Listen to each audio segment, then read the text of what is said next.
지역의 이슈를 속 시원히 풀어보는 헬로 이슈 토크입니다. 10여 년간 논란을 빚어온 동부천 IC 공사가 초읽기에 들어갔습니다. 국토부가 실시 계획 승인을 하고 부천시가 고시했는데요. 주민 반발은 여전합니다. 교통 혼잡 가중은 물론이고 작동산을 훼손하고 또 이 IC가 동네와 너무 가까워서 미세먼지나 소음 문제 등 주민 피해가 불가피하다는 건데요. 더군다나 인근의 역곡지구 개발 계획마저 나와서 진출입로가 하나 더 늘어날 것으로 보입니다. 오늘 그 자세한 내용 짚어보죠. 김명원 경기도 의원과 한원상 동부천 IC 반대 부천 주민대책위원장과 함께합니다. 두 분 어서 나오십시오. 안녕하세요. 안녕하세요. 반갑습니다. 현재 이 광명 서울민자고속도로 동부천 IC 공사가 지금 초읽기에 들어갔다고요, 위원장님. 어떤 상황입니까? 지금 아직 그 동부천 인터체인지 구간은 실지계획 승인이 되지 않은 상황이고요. 네.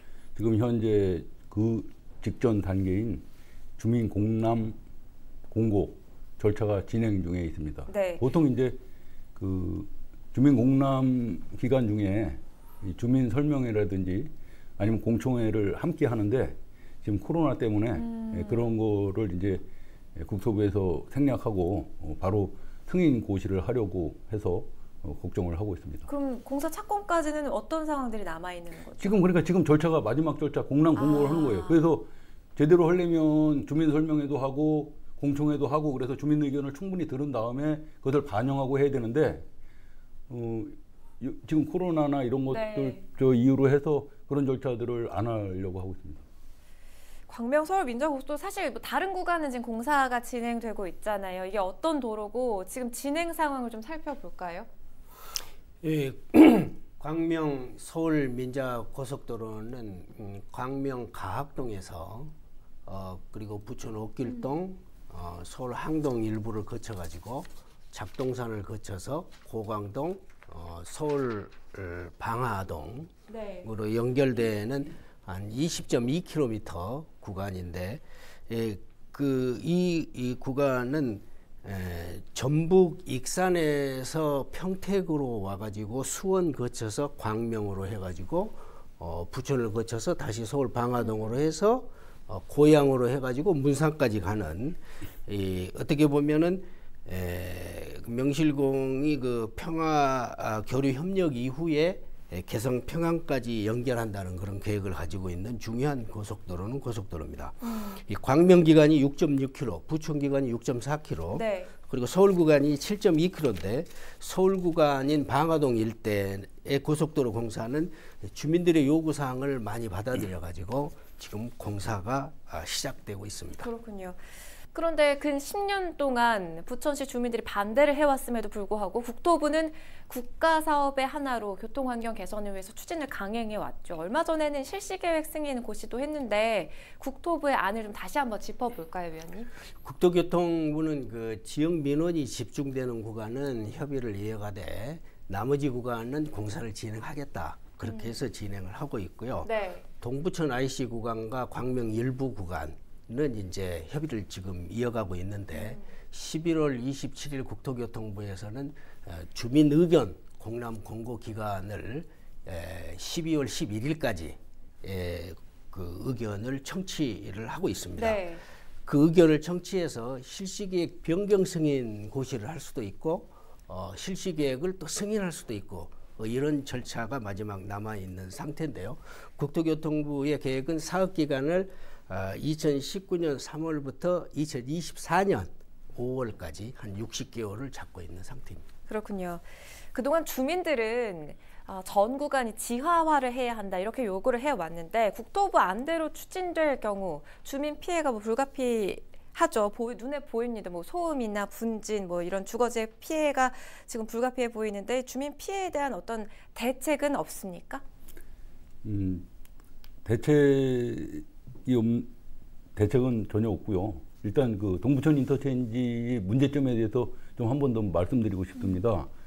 이게 10년 이상 지역 주민들하고 부천 시민들이 이것을 이렇게 반대해 온 것은 그만큼 문제가 심각하기 때문일 거예요. 네.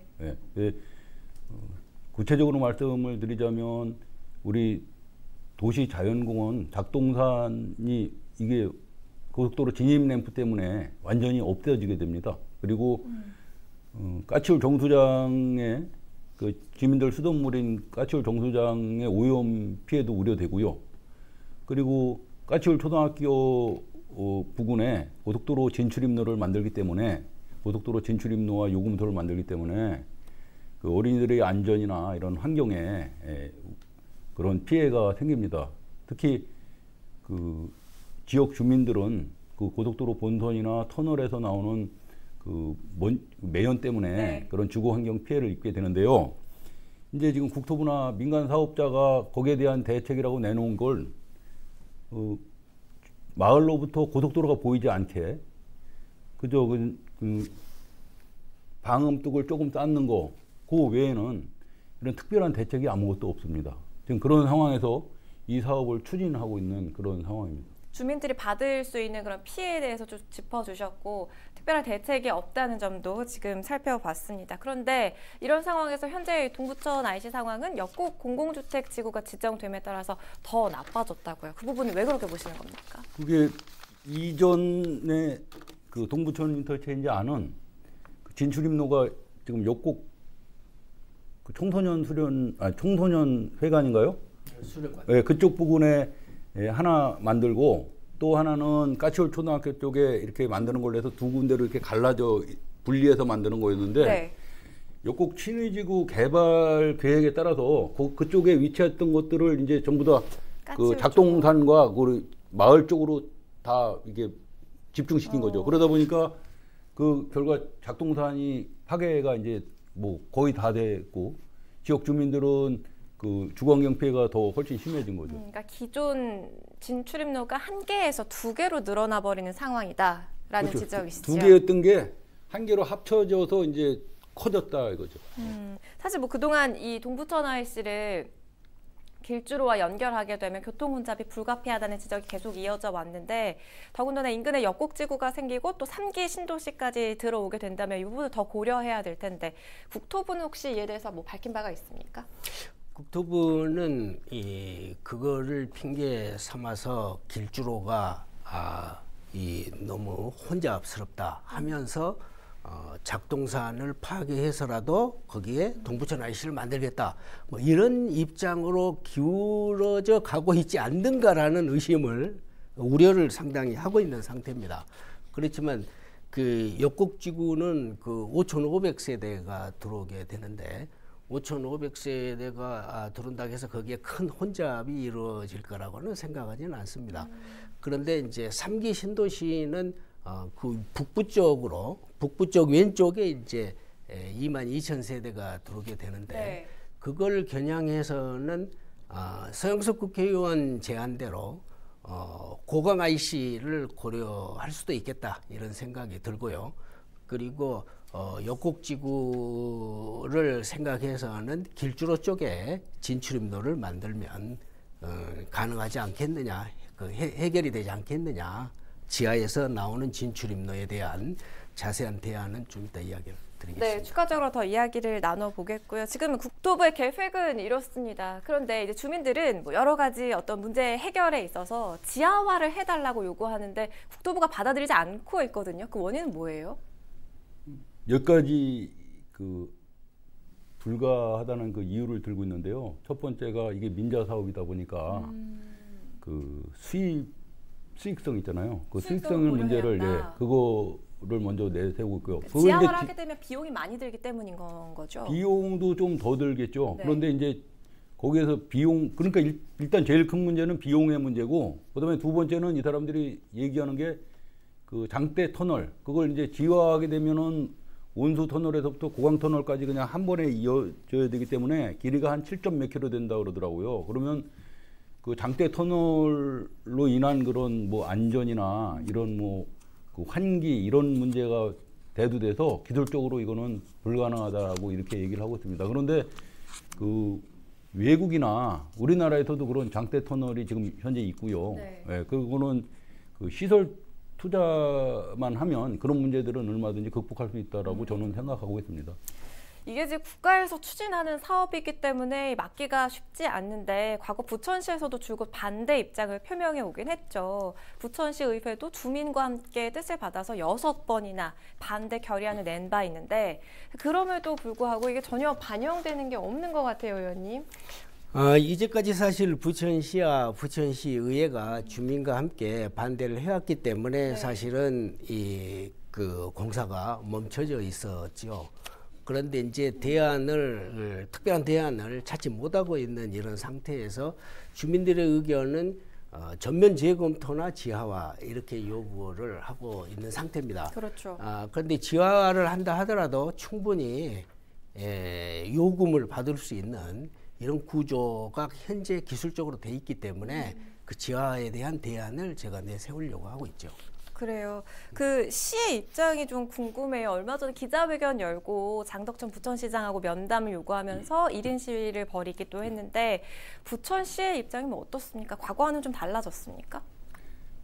제가 장덕천 시장이 2018년에 취임했잖아요. 취임한 직후부터 현재까지 그 면담을 요청드렸었어요. 그런데 이제 취임 초기에는 바빠서 이게 못 하신다 그러고 그 이후에는 이제 이런저런 일로 만날 수 없다라고 하시다가 코로나 이거 생기고 나서 이제 코로나 때문에 이제 만나지 말자. 그리고 최근에는 국토부 관계자가 참석하지 않으면 면담을 해야 별 의미가 없으니까 국토부 관계자랑 같이 있을 때 면담을 하자라는 식으로 계속 이렇게 면담을 응하지 않으셨어요. 예, 면담 자체가 이루어지지 못하고 그렇죠. 얘기해 주셨는데 시의 입장은 뭐예요? 그래서 어떻습니까? 제가 그 부천시 도로과에 하도 답답해서 부천시의 입장이 지금 뭐냐, 정말 뭐야, 이게 동부천 인터체인지에 대한 입장이 뭐야 그랬더니 부천시는 동부천 인터체인지를 반대한다. 여기는 변함이 없다라는 거예요. 근데 뭐 아신지 모르지만 장덕천 시장은 그 동부천 인터체인지를 묵인하는 듯한 그런 발언을 공공연하게 하고 있어요. 이를테면 얼마 전인가요? 부천시 의회에서 상동영상단지 교통대책을 어느 의원이 질문을 했는데 그 대책으로 이제 동부천 인터체인지 신설을 이렇게 말씀하셨더라고요. 그런 거 볼 때 정말 부천시의 입장이 뭔지 정말 이거 도무지 이해할 수가 없습니다. 그러니까 시의 공식적인 입장은 반대라고는 하지만 진정성에 대해서 지금 그렇죠. 주민들의 의문을 풀 수밖에 없는 그런 상황이라는 걸 말씀해 주셨어요.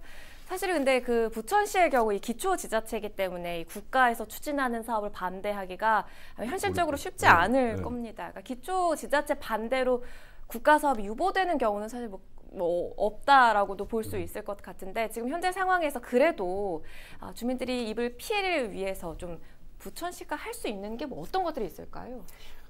사실은 국가 사업이라 해서 부천시가 어쩔 수 없다 이건 말이 안 된다고 생각을 합니다. 지금은 주민들의 의사가 가장 중요한 의사로 대두되기 때문에 현대 사회는 그렇게 된다고 생각하고 그래서 부천시가 주민들의 의견을 잘 모아서 부천시는 주민들의 단합된 힘으로 국토부의 행포라고 하면 행포 이걸 극복해 나가야 될 거라고 생각을 합니다.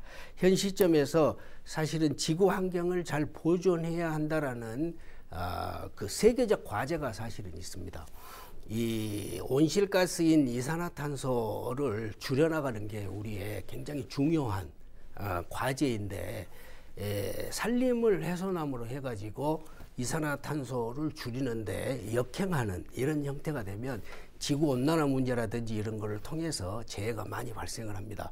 지구온난화 때문에 사실은 올해 53일간의 긴 장마 그것은 지구온난화 때문에 일어나는 겁니다. 그래서 그런 것들을 동시에 생각을 해서 교통 문제도 제가 작년에 영국 연수를 갔었는데 영국은 이미 교통환경센터가 있습니다. 교통을 이야기할 때 항상 환경을 생각하는 뭐 이러한 그 교통과 환경을 동시에 그래서 해결해 나가고 있습니다. 그래서 작동상을 훼손한다는 것은 이런 문제가 이 중요한 문제를 역행하는 그런 거기 때문에 작동상 훼손은 안 되고 지하화의 방안을 만들어야 된다 이렇게 생각합니다. 김명훈 의원 지금 이야기한 대로 어떤 이런 상황에서 해법을 내놓으신 바가 있는데 그걸 좀 구체적으로 설명을 해주세요. 그럼 어떻게 지하화를 하면 해결이 될 수 있을런지. 이 사실은 여기가 이제 까치울역인데요. 이 역곡역에서 그 까치울역으로 쭉 그 북부로 올라가는 길인데 여기가 이제 길주로입니다. 네. 부천 종합운동장에서 까치울역으로 해가지고 서울역 가는 길인데 이 그 광명 서울 민자 고속도로가 이렇게 진행을 하게 되죠. 그래서 여기 이쪽이 이제 지하로 이렇게 올라가게 되는데. 네. 여기 길주로 이쪽에서 지하화에서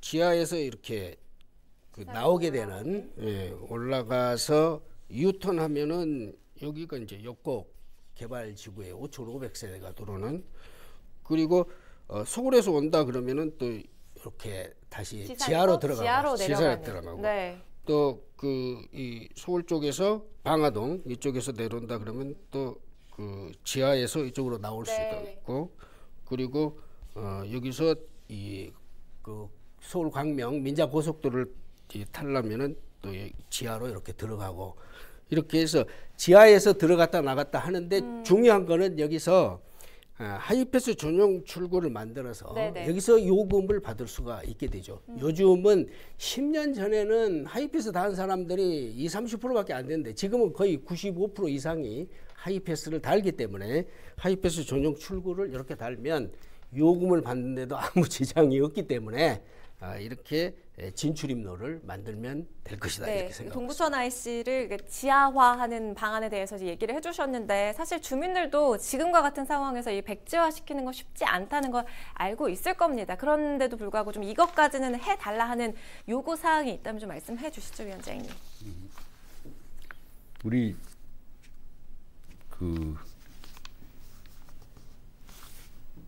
10년 이상을 이렇게 지역 주민들하고 이제 시민들이 반대해 온 겁니다. 그만큼 문제가 심각하기 때문에 그런 건데 이거를 그냥 모아 이렇게 뭐 바꾸자 이런 거는 있을 수 없고요. 작동산 보존 대책하고 어린이 안전 대책 그리고 주민 주거 환경에 대한 대책 최소한 이 세 가지가 확실하게 마련이 된다면 우리가 동부천 인터체인지를 반대할 이유가 없습니다. 그래서 저는 이것을 좀 원만하게 해결하기 위해서 지금 이 자리에서 제안을 한 가지 드리려고 그래요. 지역 주민들과 부천시 그리고 국토부, 서서울고속도로 주식회사 등 관계자들이 모여서 이 문제를 진지하게 다뤄보자. 그래서 주민협의체를 구성해서 그거를 한번 운영해보는 게 이 문제 해결에 도움이 되지 않을까 이런 생각을 합니다. 당사자들이 다 함께 모여서 이야기 나눌 수 있는 그런 공론의 장이 필요하다는 말씀해 주셨어요. 그리고 부천시장과의 면담도 계획된 걸로 아는데 주민들이 시에 바라는 바는 뭐 어떤 거예요?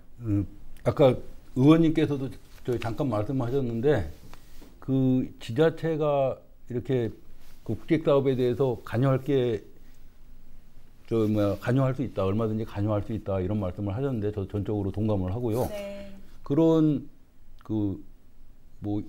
이런 사업들에 해당 지자체가 협의해 줘야 될 사항들이 많습니다. 인허가 해야 될 부분들도 많고요. 그런 것들을 적절하게 쓰면서 부천시나 아니면 지역 주민들의 의견을 이렇게 반영할 수 있도록 하면 좋겠고요. 이게 작동산 보존이나 아니면 어린이 안전, 그다음에 정수장 피해 이런 부분들은 사실 공적인 영역이거든요. 이게 지역 주민들이 나서서 내가 이걸 하면서 지역 주민들이 이것까지 해야 되는가 하는 이런 생각이 들어요. 이런 거는 해당 지자체인 부천시에서 나서서 적극적으로 좀 해결해야 되는 게 아닌가. 그래서 지금 부천시가 어쩌면 이런 부분에 대해서는 직무유기하는 게 아닌가 이런 생각까지 하게 됩니다. 잘 알겠습니다. 자, 동부천 IC 여러 가지 문제점 짚어봤는데요. 대안은 없을지 시간 함께 살펴봤습니다. 헬로 이슈토크 오늘 준비한 소식은 여기까지입니다. 시청해주신 여러분 고맙습니다.